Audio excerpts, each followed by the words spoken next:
Brian,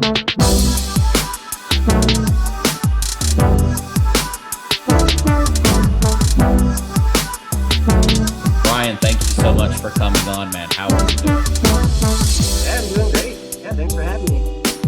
Dude, trust me. The second I saw your TikTok, I was like just blown away. I absolutely had to have you on. Explain to people what it is you do, because I think you have a little bit of a hint there hidden behind you, but just go into a bit more detail for everybody. Okay, yeah. So my name is Brian Hale, and I started a business of growing and selling corals. I have an online website, thecoralfarm.com, and you can find everything on there with beautiful pictures and pricing and helpful advice on how to start your own reef aquarium. So we grow most, say at least 95% of the corals here at our coral farm. And it's actually based out of my house, which is amazing because I can just tend to the corals all day long. And people come here shopping too, but most of pretty much everything is online. I'm mailing corals out every week, all over the country, and it's really a great career. I'm meeting some really awesome people, and people travel from all over New England to come here and look at the corals. And we go to reefing shows, and I'm a sponsor on Boston Reefer Society, so a lot of great people on there. And yeah, it's just something I fell in love with as a kid, and I've just been learning and growing and getting better at it over the years as we've all progressed in this hobby. It's back a long time ago, like in the 80s. It's just that people were just starting to learn how to keep corals alive, and now with there's Bulk Reef Supply online. They've got great YouTube channel and teaching everybody, doing all these investigations on what works and what doesn't work, and you can really learn a lot just on the internet, talking to people and surfing around YouTube. And so it's all come together for me, and it's been a great career. And so we're off to a good start. I've been doing it for a couple of years now with full time with the business, and we're making waves, So it's been really great. Yeah. I can only imagine, man. So this tank you've got set up behind us, how that was that like your first tank? Was this something you started out with? What's the story behind that? Okay, so yeah, I've had definitely over 20 tanks throughout my this hobby. But this tank, it's an oceanic. They've actually gone out of business a while ago, and so I bought it, like while I saved up money, and I'd buy one thing, buy the next thing, and like literally putting the tank together over the years. So I bought this back when I think I was probably still a teenager, and I've had it in my basement for 10 years at one house, moved it to another house, and now I'm at my third house, and I finally actually filled it up at the third house. So it's been sitting empty for years. So yeah, we got this house, and it's perfect spot for it. It's worked out really good. I had to reseal it with silicone again, just in case, because it sat empty for so long. But yeah, it's got about 800 or 900 pounds of rock in it, and it's a 175-gallon bow front tank. So the front of the tank is rounded, which is really cool. And all the plumbing is downstairs, so the water will flow down the stairs, and it goes through the walls all the way into a big filter room. So it's completely silent up here. In the past, my wife has she's told me, oh, the tank's making noise again, tank's making noise. So gurgling, bubbling, pump, hermit crabs getting stuck in the pump. So so this time we did it right, and we got a whole filter room separate from up here, so it's dead silent. And it's just great. I never watch TV anymore. I'm always like in front of the fish tank instead. Wow, that's incredible, man. So what really brought my attention, especially during the pandemic, to coral and coral hobbyists, is that it just blew up. Like all of a sudden, everyone and their mother, YouTubers alike, TikTokers, just everyone decided for whatever reason, coral's the shit and we're going to get into it. How has that impacted? Like, what was that like in the beginning as someone who sells coral? Was it just like one day you woke up and your inbox was just exploding, or was it a gradual buildup? Because I can't really remember what it was like for me, but that was just my general kind of buildup to the fanaticism that I've kind of grown to expect. But as a coral seller, what was that like? Was it just like a lot more people running into you, or just tell us about that a bit Well, more? I've never heard anybody say that before, but you're probably totally right. I mean, like, so it's the way the coral business goes is it's always busier in the winter. And then it starts getting warmer out, springtime, everybody gets out of their house and they're out mowing the lawn, they're going hiking, they're doing stuff. So sales drop off dramatically in the spring all the way through fall. Then winter, you're stuck inside looking at your fish tank, and that's when people are buying corals. So there really is like a season to corals, selling corals. So yeah, that's how it's been. But during the pandemic, it never ended. I mean, it was busy all the way through summer. There's a dozen different groups of people coming in here every day. Like it was really awesome. Like everybody was just working on their tanks, and because you're stuck at home, you don't know what to do, and so it was a perfect time for me to get my business up and running, because it just really helped, like doing the full year. Um, so yeah, we'll see. This year it did actually slow down again. So we're still got orders coming in. So I think we're back to the norm again. But I'm glad that so many more people have found the hobby, and it now with aquaculturing and everything, we've gotten corals that when you grow them yourself, they're a lot hardier. They're used to tank conditions. People find the corals that are hardier, and those are the ones that make it, and those are the ones people are selling. So it's been so much easier for people to get into the hobby and avoid failure. So yeah, I'm glad to have all these new people on board. And I'm meeting new people every week. It's awesome. Yeah, man, I can only imagine. Like, just looking at that behind you right now, I'm just fixated on it.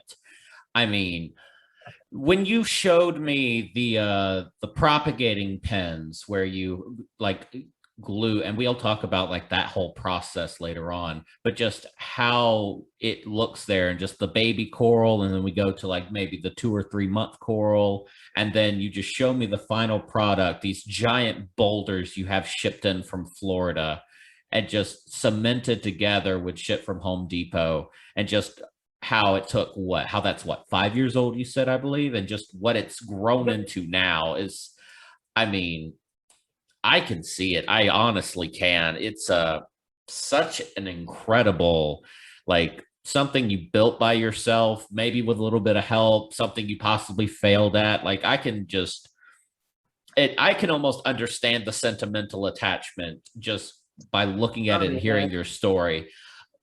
And, Do you it's ups and downs. It's not an easy hobby. Like you have to have time to check the alkalinity, measure it every like week or so, whatever your schedule is. Because if you screw up and you buy some bottle off the shelf because it says it's gonna make your corals grow, and you dump it in there, I mean you can lose everything. So it's kind Oh of my God. that's exciting too, because like you work so hard and it's like a sandcastle, like a wave can come and knock it down, and you got to start over again. And but we look out for each other. We're all like a community, all of us reefers, and we all have each other's corals. And if somebody has a tank crash, we help them out, and we'll send them a box of corals, and vice versa. We all look out for each other. But if it was easy, everybody would do it. So it's Absolutely. you gotta be prepared for some failure while you learn, and hopefully you can learn from other people's mistakes, and actually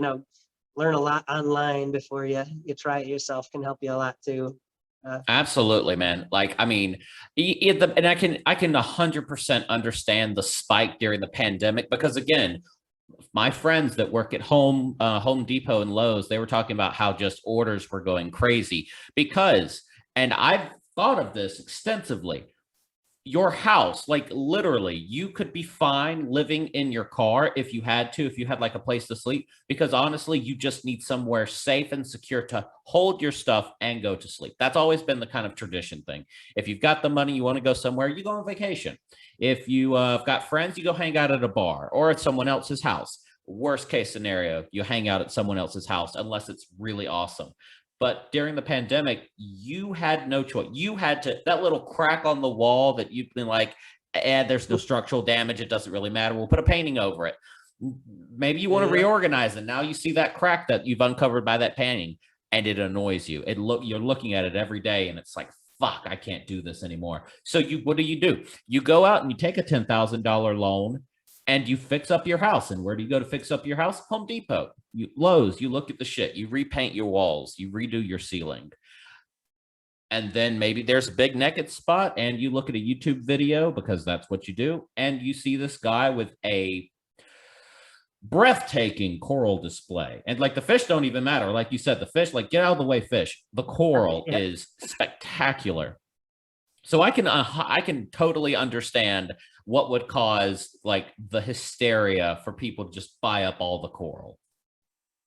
Yeah, it's really, it's addicting. Like there's just so many different species and growth patterns and just so much to learn and discover that it's a lot of fun and it really sucks you in after a while.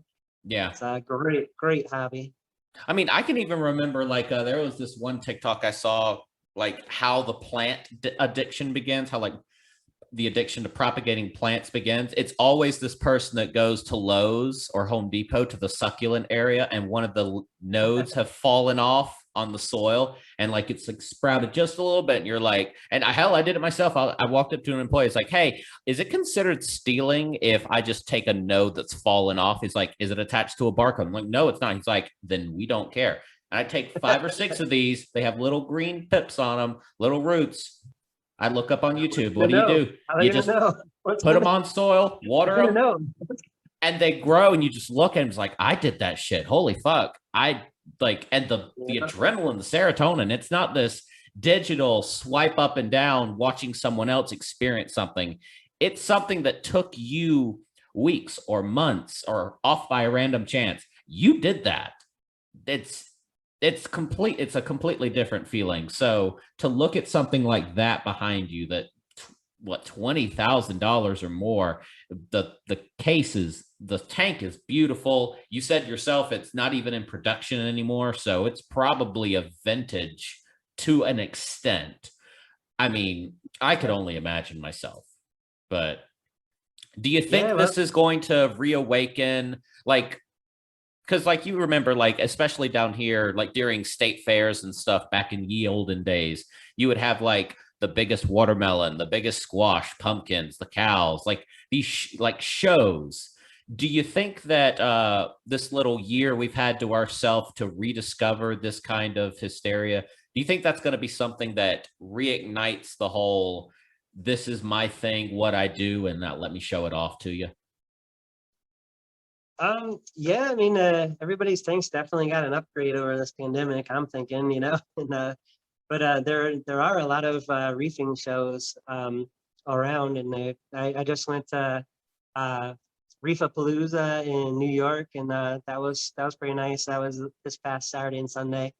And there's a huge one that called the Frag Farmers Market down in Connecticut. They have it every year, and they literally fill a school with over 100 vendors, somewhere around 100 vendors. They each have a table, hundreds of corals, and every room's glowing blue, and they've got the hallways lined with people selling corals, and there's a lot of people. It's kind of like an underground hobby. You don't realize how many people are doing this, but every town's got there's tons of people. Just I live in Westfield, and my town there's got to be, I don't know, 20, 30 people with reef tanks, like just that have been coming over here within the last couple of years. So it's kind of underground. You don't know how many people there are. doing it. This is my daughter, Cleo. Hi. But yeah, no, I can only imagine because we don't have that here to my knowledge. Like there's no one going crazy on their coral Instagram page, and that's on my limited following. But I mean, let me check right now, honestly. Like I bet if I typed in coral stores in Alabama, I'm not going to find anything.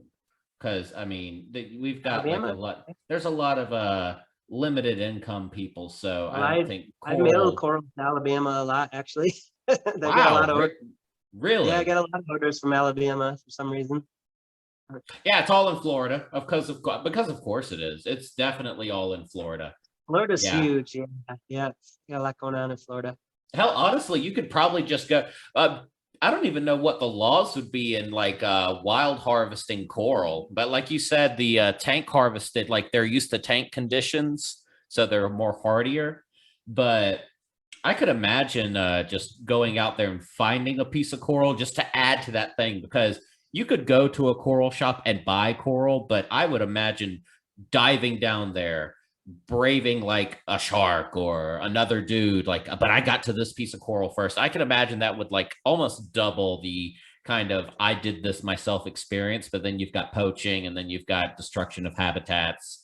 But Yeah, you can get big trouble. You gotta be licensed to take anything out of the ocean. But yeah, oh yeah, definitely. yeah, but Especially with like documents like Seaspiracy and all.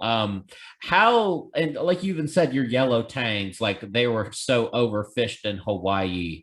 Uh, how is it more of the coral community itself, or is it these business opportunity kind of, I would say moguls, but that's usually put with a little bit more respect behind it. Advantage takers would be a more opportune name for them. That just like the same people that bought out thousands of dollars of toilet paper to sell it on eBay. Like, do you have a lot of these problems with people that just trying to make a quick buck to just run and grab the hottest thing and sell it at a markup? Does that like kind of ruin the coral community, or does everybody understand that? Or in the community, does everybody understand that that's an asshole and we just do our thing? no, there are some businesses around that they just hack up corals, import them, hack them up, and out the door before they even heal.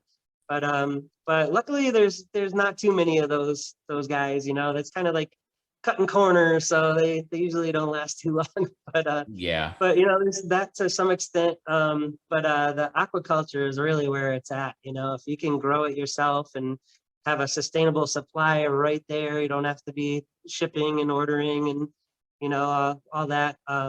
That's the way to go, in my opinion. But there's Cairns Marine in Australia, and they've got some really great videos you can check out on YouTube. But they go in they're an importer or an exporter of corals from Australia, and they explain it really well. They say the reef is so huge, and yeah, we're taking a lot of corals out of the reef, but it's not even measurable. Like the reef is so huge what we're doing, and they say they're going back to the same colonies over and over and over again for years, and they're just the colonies regrowing, and they're breaking off a branch, and it regrows, breaking off a branch, and they're like it's just growing way faster than they could ever take it out, and it's just a little tiny fraction, like immeasurable, the impact of importing the corals is. So that's their story. You can do more research to see if they're right or not, but it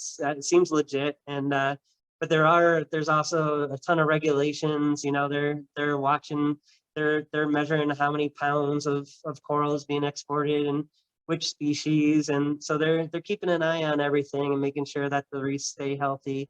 Then you got climate change. That's a whole nother story. But right. some people even say having the corals out in the reefing community is actually helpful, because if we lose these corals in the wild, we're gonna have Exactly. all the genetics like saved, in people's tanks everywhere.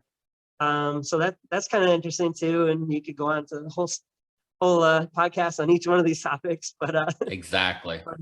yeah, but so like every once in a while they do shut down areas, just for they have to renew their licenses to take corals from the ocean. So they're watching stuff, and like for Hawaii, they said the yellow tang population is lower than it should be. So they'll, who knows? I'm just guessing they might keep it closed for a year or two. It doesn't take long for everything to bounce back, you know. And there's still millions and millions of yellow tangs that are everywhere. But you know, it used to be a wave crashes on Hawaii, and there's thousands of yellow tangs in the Oh my wave, you know. God. So they're just trying to get back to that, you know, that crazy level. So no hate on shutting stuff down. You know, I'm a fan of it. If you know, they know more than me. I'm not gonna pretend like it's you know everything's fine if I don't know what's going on out there. So I'm just trying to do my part in aquaculture, as many corals as I can. And it's great. It's just, you know, something from nothing. Just like I said, growing out a square 4-inch square tile and cutting it up into 100 different frags, and then a couple months later they're all ready to go. I mail them out to stores all over the country for wholesale, and also for just hobbyists around the country, and local hobbyists come in and shop in person. So it's a great way to do it, you know. Oh my God, I couldn't even imagine. Like, I mean, I even know myself, like I remember during the pandemic, I was like that 3 week period, everyone was freaking out about the food supply chain. And that literally everyone here was just like, boom, starting a garden. We ain't got to worry about shit. People already had chickens. They're like, I got eggs for days. My neighbor, he'll literally just come over, just knock on the door and be like, "Hey, look, I've got a fuck ton of eggs, dude. Do you need any?" I'm like, "Yeah, sure. Fuck it. Give me like 3 dozen organic, free ranged eggs that would probably sell for $50, and just there you go." I mean, you've got some people that have their niche, and then it's just like it's ridiculous. Like we've got some neighbors that just do the most ridiculous, like sweet corn, and then you've got another guy that does watermelons. I mean, it's really incredible, and they don't know anything. Like I'm like, you should sell these eggs. It's like, why? They're basically free. It's a hobby for me. I enjoy the freshness. I'm like, no, but they're expensive. I feel bad at this point. Like, I feel like I owe you a tab.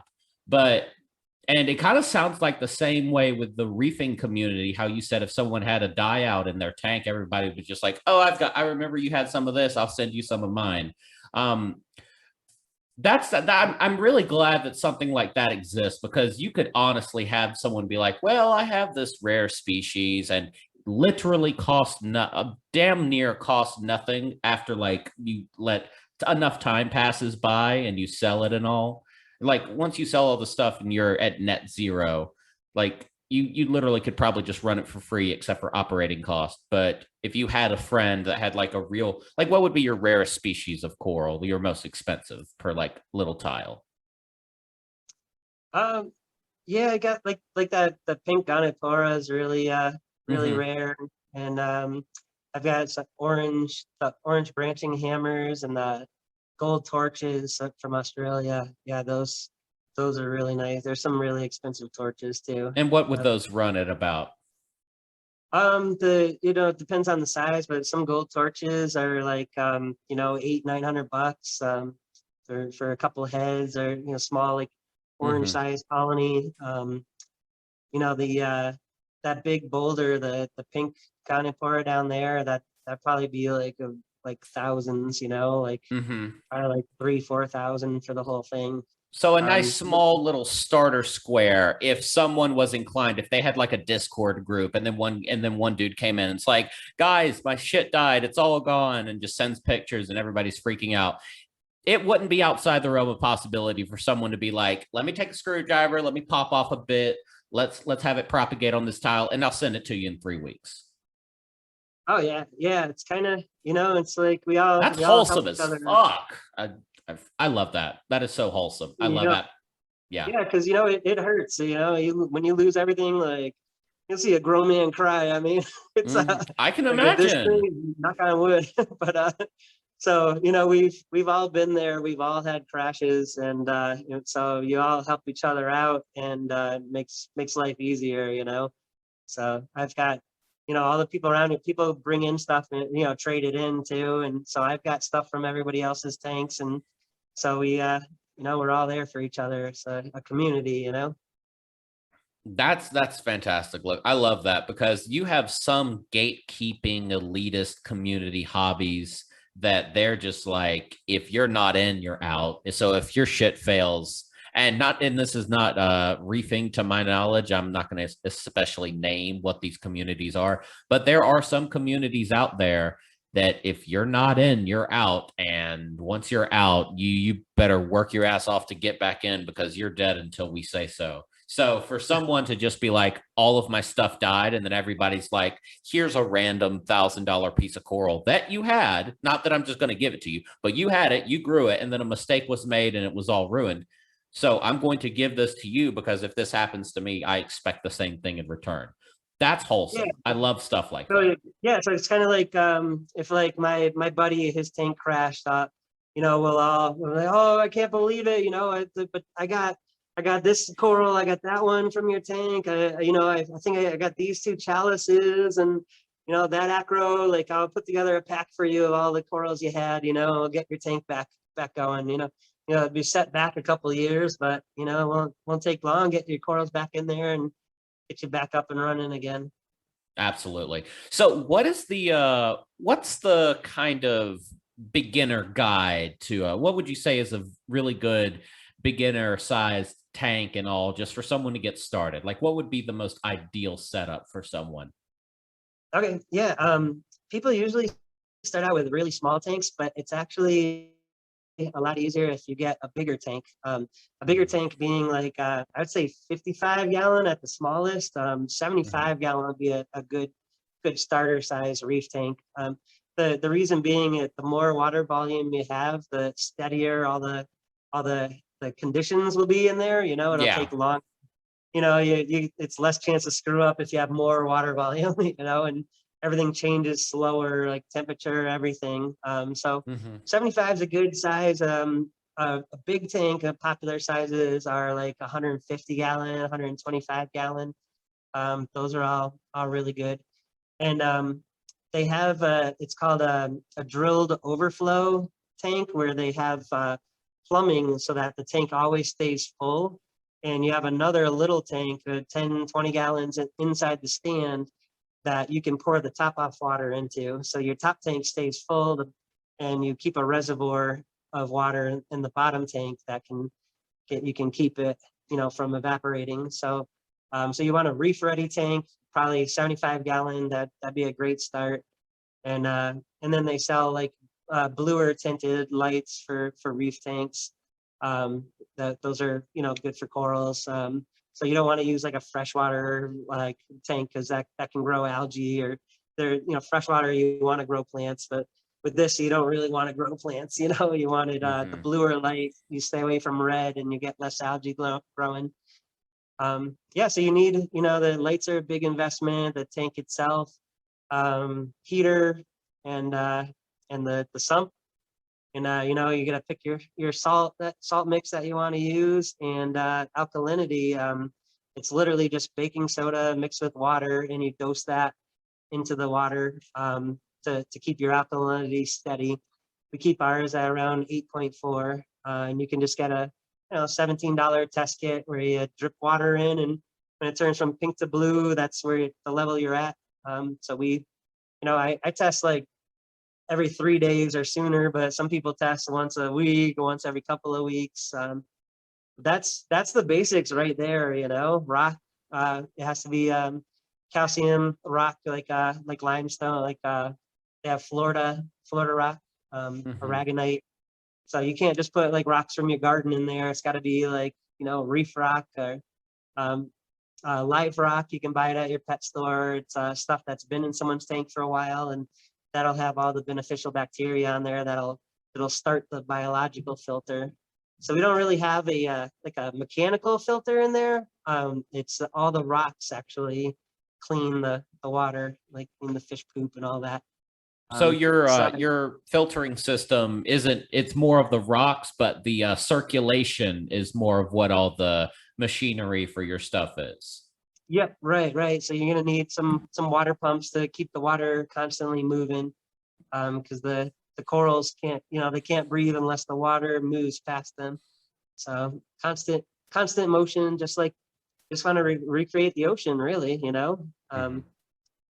Yeah, yeah, lights, pumps, the salt mix, alkalinity is the big one. Sand, or some people are doing no sand, bare bottom, because the sand is a little bit of work to clean if it gets algae in it or whatever. Right. Right. So what is so there's a lot of so what's the main difference between like freshwater aquascaping and saltwater aquascaping? Like you said, you don't really want plants. That's why you use the blue light. But is Yeah. that pretty much just the difference? Just the growth of plants and just the growth of coral, which is like you said earlier in the pre-interview, just an animal, just a colony of different animals. Yeah, so freshwater, it's all about the plants, and people put sticks in there and everything, logs or whatever. But wood actually lowers the pH, so Hmm. you don't want wood in your reef tank. The reef tank is like a higher pH, like ours is around 8.4. So the rock actually keeps the pH steady. So yeah, with so plants and sticks for the freshwater, and then with the reef tanks, it's all about the rock structure. I've got like the reef wall kind of look, where it's just like a solid straight up wall of rock. But what's really popular is people make little islands, like one island on each side, or sometimes bridges. A lot of people want to keep the rock up off the sand, so they'll have all caves underneath and have it all, balanced in different arches. It's kind of like a bonsai tree. Like a lot of people practice on a piece of cardboard, arranging all the rocks to try to see a shape that's interesting, and Ah, that'll okay. lead I them could see that. That's a around. really good idea. Just cut out cardboard and just put it into your tank how you want it. I like that. Hell, you Yep. can even draw the species of coral to like different placements. Holy shit, I really like that. That's a Oh whoever yeah, came up with absolutely. that one is a genius. Yeah. You gotta leave room for it and know which corals. I mean, you don't really. You can just like trial and error. You can move corals around. Like I glue them down and then use a screwdriver, chip them off, move them. And, there's different way. And then other people go into way details, like you said, and draw it all out. Like I want afro, blue one here, red one there, pink one there.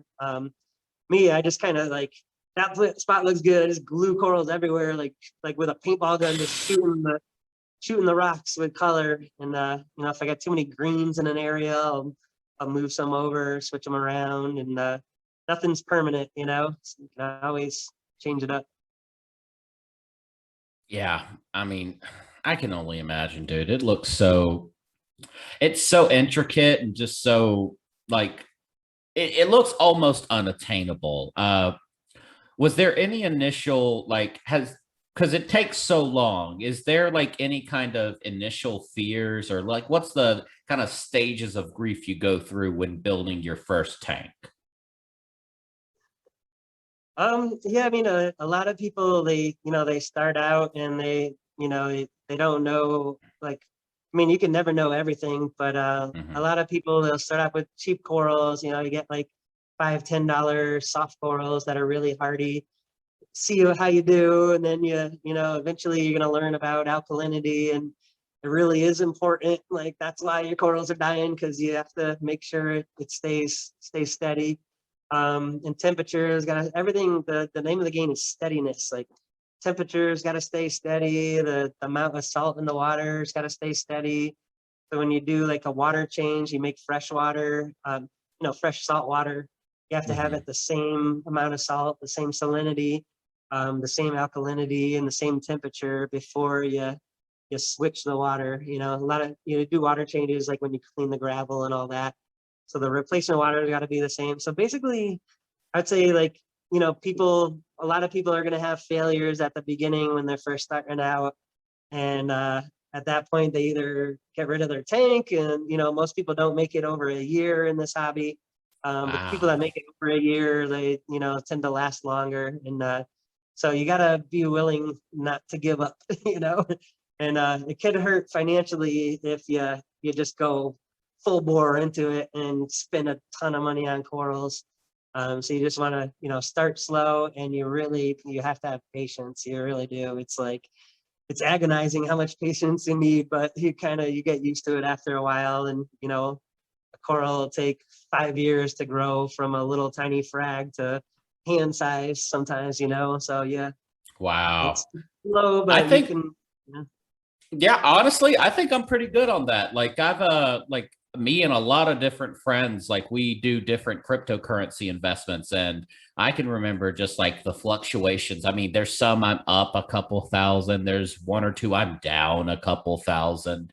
So I mean, the just holding it, keep it going, throwing away money to worthless causes, quote unquote. I mean, yeah, that's nothing I'm not used to. So I mean, again, that just that because you really do, like in like investments and in hobbies, there's a lot of that trial and error, because there used to be times back in Yield where like you'd have a person that tries blacksmithing and it would take them years to become worth anything, to sell anything. But now we need to be gratified so immediately that just the first failure, that's why, again, that's why I think a lot of cryptocurrencies are so like hyper fluctuating, because you jump in there expecting it went up 20% yesterday, it can go up 100% today, and then it goes down 50%. You're like, oh god, it's like all my money's gone, and then you freak out and sell, and then it goes back up in 6 months where you could have just hung on and been somewhere. But nope. Yep. And that's a lot of that's almost the name of the game in life, is just be able to hold on to what you're doing and just stick it out for the long end. Now, have Yep. you ever had any kind of crashes that, or anything that looked like it was about to crash, where it just, Mother Nature just been like, I need a second to pull back, and then boom, just kind of blow out? Yeah, I've had crashes for sure. So like, see, a year after we set this tank up, in the middle of the night, I had corals in it and everything. Middle of the night, my wife goes, Brian, your tank is leaking. And Oh I was dead asleep. I was like, what? Like, that's the worst thing you want to hear. So, no. like I said, I got 900 pounds of rock in there. It's probably a little too much, Oh yeah. but, and, having this tank sit empty for 10 years. So the seam on the edge here was just overflowing like a waterfall, just pouring out. So we're grabbing corals, bringing them down into the sump tank in the basement, Mm-hmm. catching fish and just taking those beautiful, beautiful purple boulders, throwing them out into the backyard. It hurt.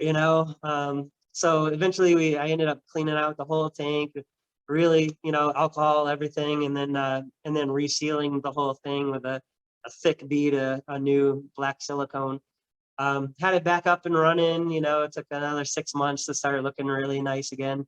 And Mm-hmm. so the tank actually has been in this house 6 years, but I tell everybody it's 5 years old because the first year was kind of Right. wiped out.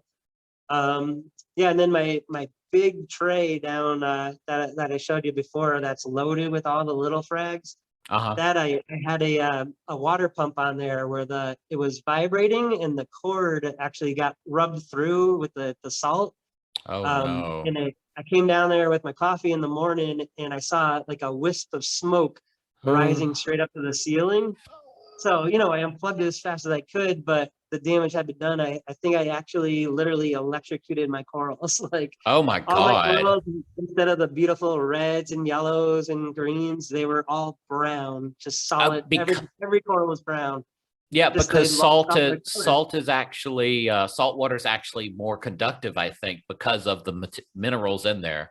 Yeah, yeah. So Man, I lost like a few $100s worth of corals, not oh my not too god. much. There. See, another good thing for aquaculture, I had other copies in other systems. Yeah, I have just redundancy, in case something like that happens. But the color ended up coming back to the vast majority of them, and it didn't take long, maybe a few weeks. That's not long in, in coral time. but they were all back with brilliant colors again. And so that's two that I can think of recently. And you know, I've had more obviously when I was newer at this. Tanks flooding, tubes coming out of the water, and you know, you got 100 gallons on the floor, and you know, so I've definitely gotten better at everything, all the plumbing and all the redundancies, and you know, I've got leak alarms on the floor, and I've got Hmm. camera systems on every tank, and you know, temperature alarms, like all kinds of stuff. So I try to keep Well, it simple, but as far as monitoring goes, it's overkill, like because it yeah. can never be overkill So actually. do you have drains in the floors where if it overflows, or are you just walking through mushy carpet or tile? Yeah, so no carpet, it's all cement floors. Okay, good. So yeah, it's I haven't had any leaks on the new system, but you know, when it does, we're throwing down towels and throwing them in the washing machine, and you know, Really? So it's no kind of kind called. of like drainage system? Well, it just like it's a little sunk in the center, and then you got a drain in the center? No, yeah, I don't have nothing like that. I mean, my system's not too crazy. Like the big blue tubs, that's about like 950,000 gallons, something like that. Hmm. So it wouldn't do like crazy damage, you know, it's on a lower level, so it would just get that room wet. And I've got it plumbed in a way where all that water volume wouldn't, it's impossible for it all to leak. Like the bulkheads only come down maybe like 3 inches on each tub. So, and I've done tests, like if the power goes out, everything, you know, the water overflow, like it'll all stay the same and well, nothing will come out. So I think if there was like a big problem, like one of the bulkheads leaked, I'd probably could lose a couple 100 gallons of water, which just a mop in a bucket or shop vac, you know, no big deal. Right, right, right, right. But you wouldn't want to do that on a hardwood floor, like in a mill building, No, then you no. know you could cause major damage. So concrete floor for a coral farm is a must, you know. Yeah, I can imagine, man. Like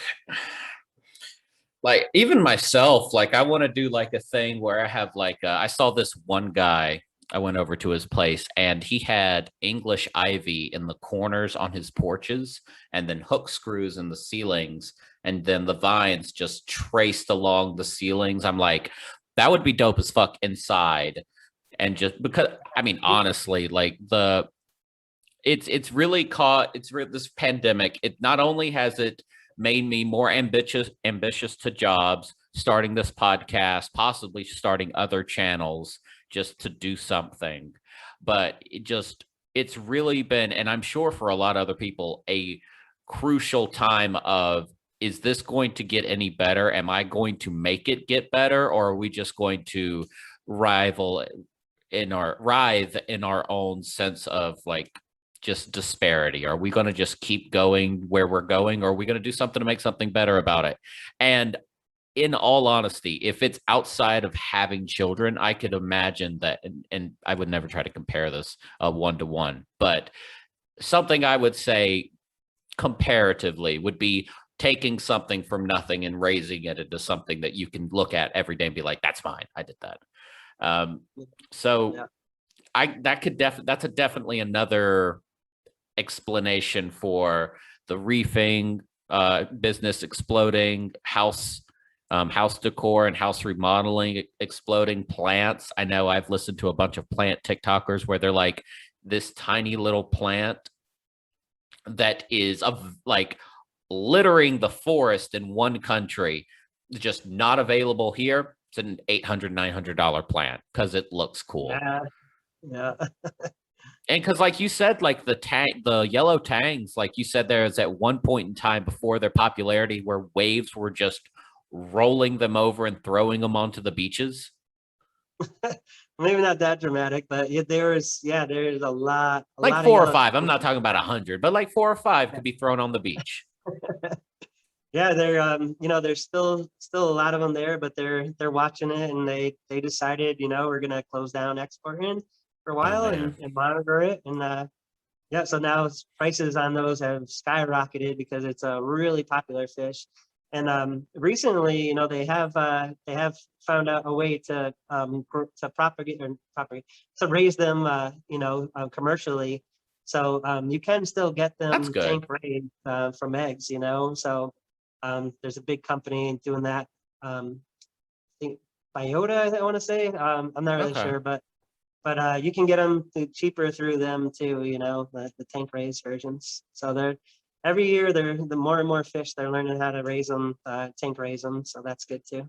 Yeah, that is really good because like I even remember watching this like pet documentary where they're like, those fish that you love to see in your tanks, the real popular ones. Yeah, no, they're not raised. You have some poor South American or Taiwanese farmer, or not from Taiwan, but from Thailand. So Thai, I guess, just run out to the river, see them, net them. Half of them dies on the way there. And then the hardiest of that 1,000 or so make it to the pet store.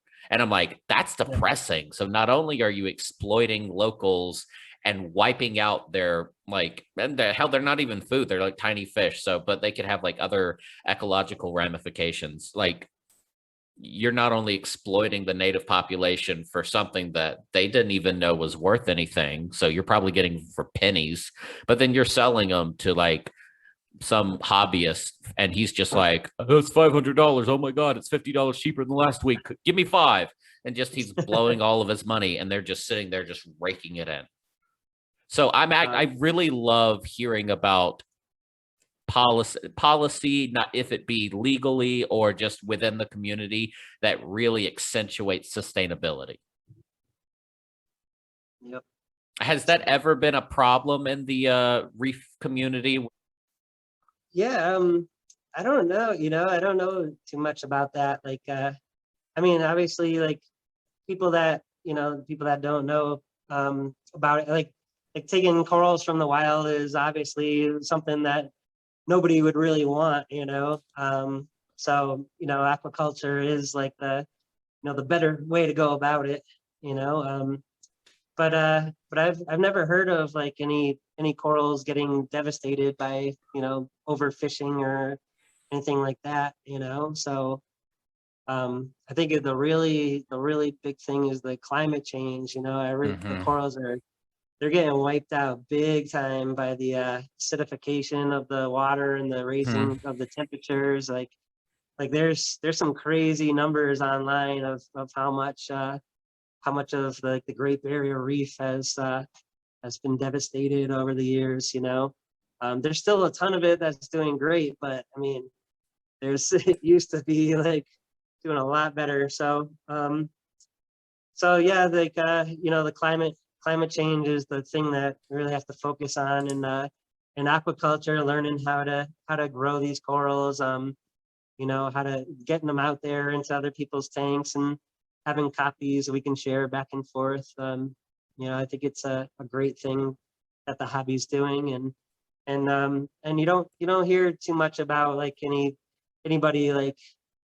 I don't know, destroying the reef. It's always like a boat that drags the anchor through the reef or something like that, Mm-hmm. But not like collectors. It's highly regulated, and there's a lot of eyes on it, a lot of people watching what's going on, and shipping internationally. It's you can't really get away with that like illegally. You know what I mean? Like Mm-hmm. people aren't going to be like smuggling in corals. If it, I'm sure it probably does happen, or people go collect illegally, but I don't think it's a huge problem. It could be like off of the beaches of like Florida or something. There could be a lot of people snorkeling out there and ruining the reefs, but like Oh yeah.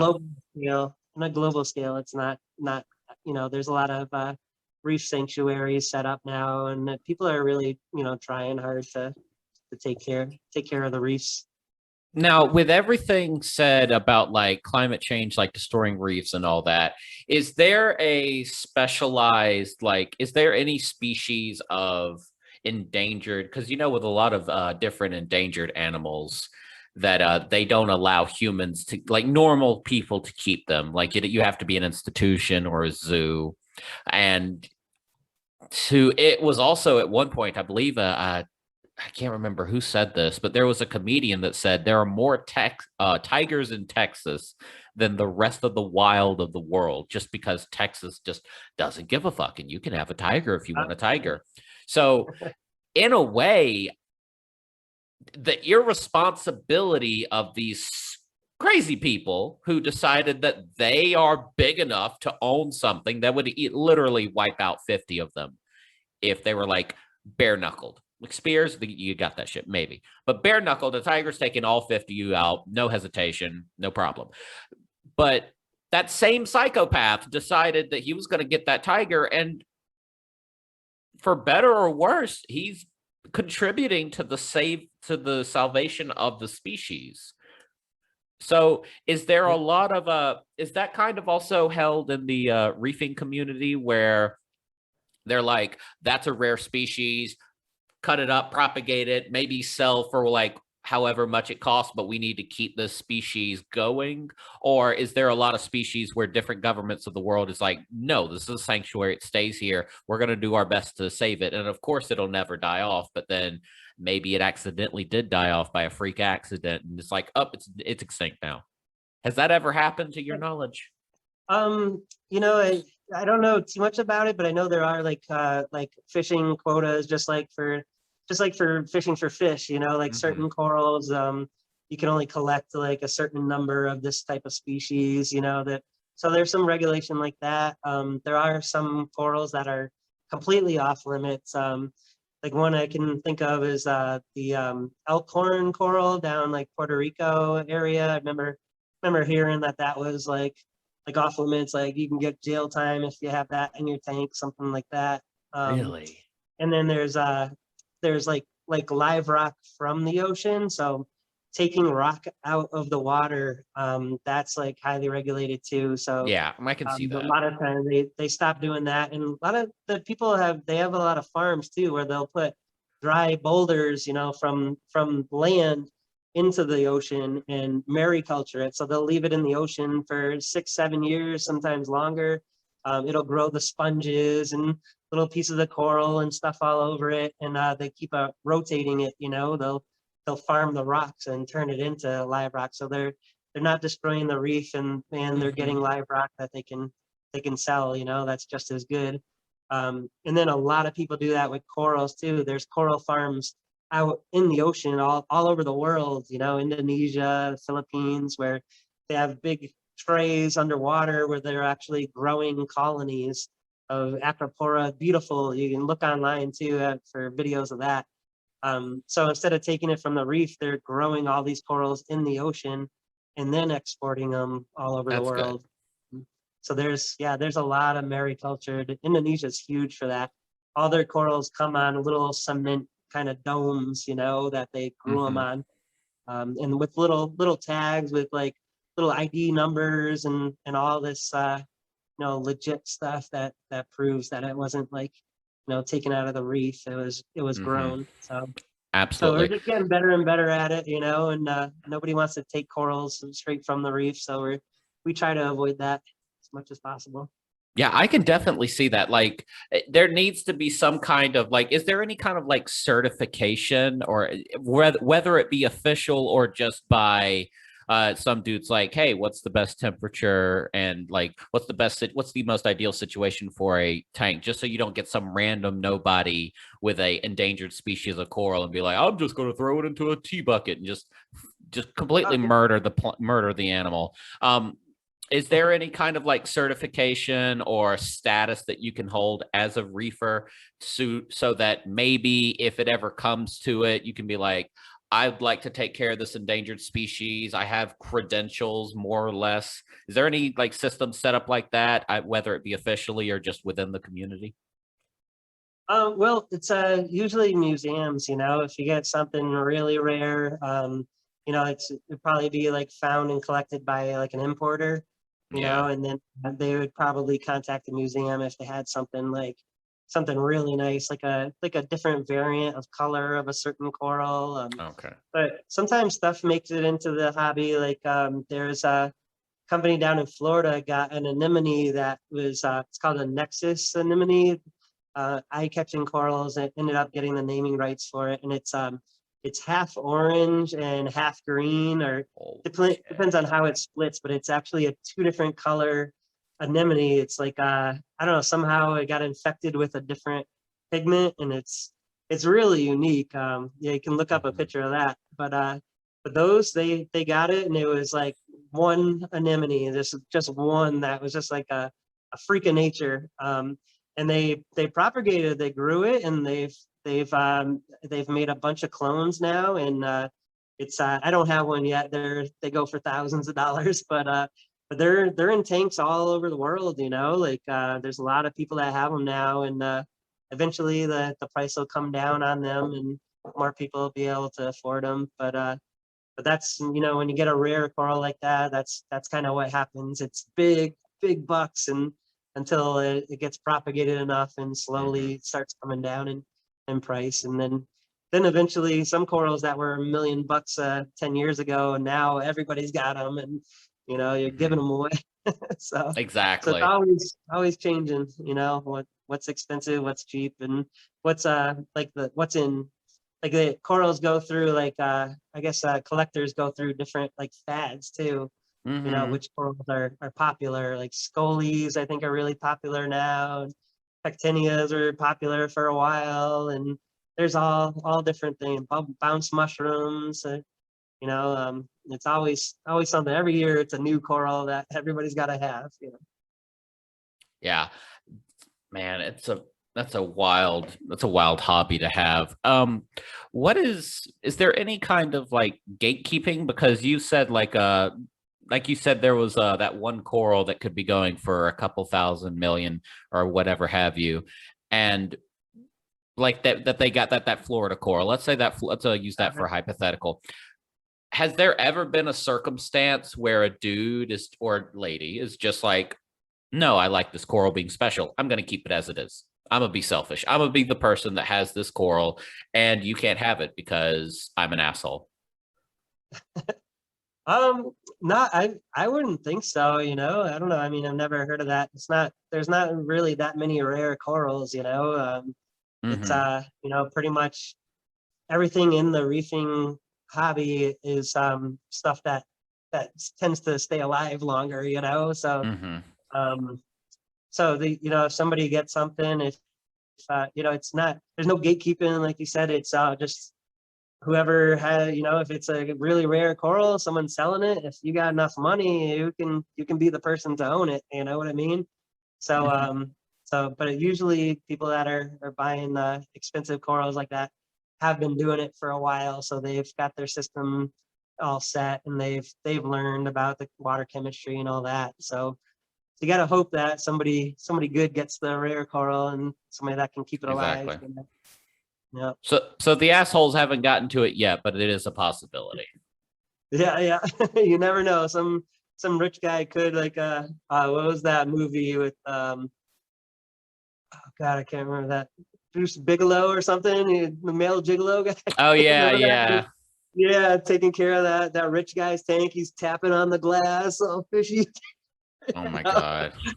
Like, There so was I'm sure even there's some of that, but usually they're rich enough, they pay some, you know, a local store to do the maintenance and take care of their coral stuff. right. I think there was So, even an anime, like there was a mini series of an anime called The Great Pretender, where an art dealer decided he was going to buy all like these super rare art pieces and just have them hidden. Like he had this sugar mama, like old lady that was like, for whatever reason, desperately in love with him. And he's just like, I'm going to have this rich lady buy all these paintings, and then we're going to lock it in a basement with a single couch, and we're going to sit there and look at these paintings for the rest of life, and no one else will ever see them again. Because yeah, that'll yeah. happen. Like you can get, if you have the right amount of narcissism and money, you can make that happen very easily, Yeah. unfortunately. Well, one of the best things about this hobby is like the friendships and the relationships you have with all the other reefers, you know.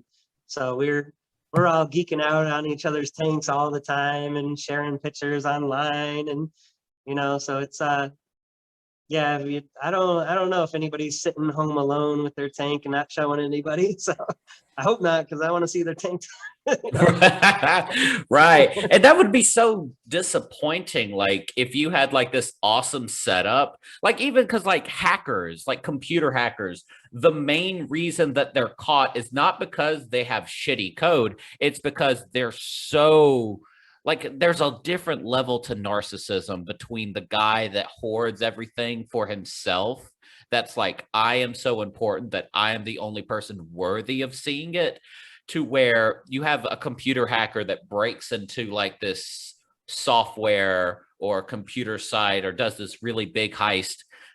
They always take credit. They're like, yeah, we did this shit. We're the boss. We're the like we're the man. We did this. It's ours. We take credit.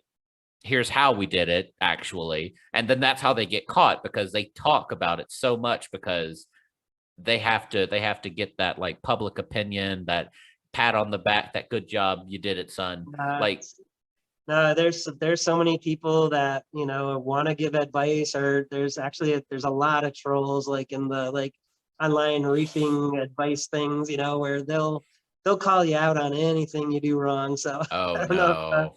I don't know if anybody's getting away with anything in this hobby if you're posting stuff online like that, just like you said, you know, like yeah, it's I don't know, you got to look for the guy that's been around the longest. If you're looking for advice, you know, you're going to get a million answers, and some people are going to be brand new, some people are going to be sarcastically answering you, but you got to kind of weed through all the people, and if you're looking for advice, look for the guy that's got like the highest star ratings, or you know, has been most helpful, or has been you know, a moderator, or you know, something like that. So but I don't think there's anybody with like illegal corals, you know. I don't know. I hope not. I've never heard of anything like that. That's So good. That's good. yeah. But in all honesty, like I would love these different hobbies to have like certifications, or just because like of course you with the Texas tiger thing, of course you have these people that are like, we take care of our tigers, we care about them. There are also some other people that are just like, we have petting zoos where we have these cubs and you can hold them. But the second they get too old, they get taken behind the back of a building with a shotgun. So you have that. But if there was some kind of actual certification where you're like, here's the tiger, we love the tiger, we take care of the tiger, and then we just keep it and it grows, and maybe a dude over in Arkansas wants the tiger, so we sell it over to him for like a hobby. Like tigers would be a fucking, you'd have to be a lunatic to have a tiger hobby. But for the Yeah. context of reeves, it would be very beneficial for the species and the continuation of the species if you just got a certification, a certified person that like you're like yourself, like you've spent more money on this hobby than I would probably ever spend on anything or have the ability to spend on it. That just shows your dedication. That alone, and your knowledge, and that you own a business, should have a certification where if there's an endangered species, you'd be like, I would love to help keep the species going. I can definitely donate some money or buy it or whatever transaction you want to call it, but I want to keep this going. Let me help. Like that should be a no-brainer. Because if Yeah, you well, have these definitely. institutions, if you have these institutions, there could be like a museum robbery if we're going to go full M. Night Shyamalan, and then someone just busts the glass to flood the thing and hit the guards, and then that coral's dead, and then that whole elitism thing's like the whole species gone. Just that one Yeah. out of a million thing. But you, your friends, and anyone else who is like, again, that's kind of a gatekeeping thing, but you have to be gatekeeping at some point. Like you have to be able to take care of what you're trying to take care of. If they were allowed permission to take care of it, like the little ID numbers, like you said, from Indonesia, then the species would thrive and the species would continue. Yeah, well, it's kind of like your crypto, your Bitcoin. Like Bitcoin's really safe because it is in everybody's computer spread out all over the Exactly. world instead of Exactly. just at one bank, you know. With these Exactly. corals, all these corals I have, they're in thousands and thousands of other people's tanks as well. So, you know, one tank crashes, thousands of other tanks have it, so it's Did all. you just tie together crypto and coral on a I did. I literal thought you'd basis like by that. basis? That's really fucking. I like that shit. There you go. I thought you would. Yeah, that's what it's about. You can't. It's captive bred corals, and it's everywhere. So we're always gonna have it. Hopefully, unless the power grid goes out for the whole country. Exactly, dude. A lot If bigger the problem pirate, at if the that point. exactly, that's what I told my friend. I'm like, dude, look, if he's like, what happens if the power grid goes out, man? I'm like, well, then you're gonna fucking hunt with a knife and a stick, buddy. You ain't gotta worry about your crypto. Yeah. Yeah. Oh man, I'm telling you. Well, hey, look, tell everybody where they can get a hold of you. I'll be sure to throw any links down in the descriptions for anyone who wants to make a purchase off of Brian's store. We'll definitely get you out there, get you in the hobby. Tell them where they can find you, man. Yeah, definitely. So first place you want to go is my website. It's www.thecoralfarm.com. I've got everything on there. I've got a page that'll teach you the basics of getting started right on there, from buying a tank and what gear to get to what corals to start out with, everything. So you can literally learn right on my website. I'm also on Boston Reefer Society, the Coral Farm. I'm a sponsor on there, so you can find my corals on there. And then yeah, I've got a Facebook page at the Coral Farm. And then was it TikTok at the Coral Farm? And I got to get my Instagram up and running. You got to And get that up jumping. You got till next Wednesday, my guy. yeah, This puppy's so gonna the come Coral out. Farm. Literally, look up the Coral Farm. The Coral Farm from Massachusetts. We ship all over the country. Next day FedEx. Send it out at 4 p.m. It'll be there before noon the next morning. And we do ice packs in the summer, heat packs in the winter, and everything's guaranteed to make it. And yeah, and if you're local, you can stop in and say hi. And we also had a lot of the frag shows around the area, so we're going to be expanding that too. So we'll literally be going out and setting up tanks at shows, so you can see our what we offer there as well. So yeah, basically look me up on the website and check it out. There's, if for anything, just the beautiful pictures on there. Absolutely, my guy. Thank you Look, so much for having me. it's fantastic. Where are you located again? Because I actually have some family up in New England, and if at all possible, I could ever come by and just look around, maybe do another video. That would be incredible. Where are you located at? So I'm in Massachusetts. I'm in the western half of Massachusetts. So about an hour and a half from Boston. So right at, in between upstate New York, and I'm like an hour and a half to 2 hours from New York City. Let's So fucking it must go. be. All right. An hour, literally an hour from my relatives. They're in Quincy. Oh, perfect. Yeah. Yep. Let's Quincy's fucking not too go. far. All right. Yeah. That could be a day trip. All right, man. Hey, Absolutely. look, it is, again, great to have you on. Follow him. Follow me if you haven't already. And thank y'all so much for stopping by. All right. Peace. Thank you.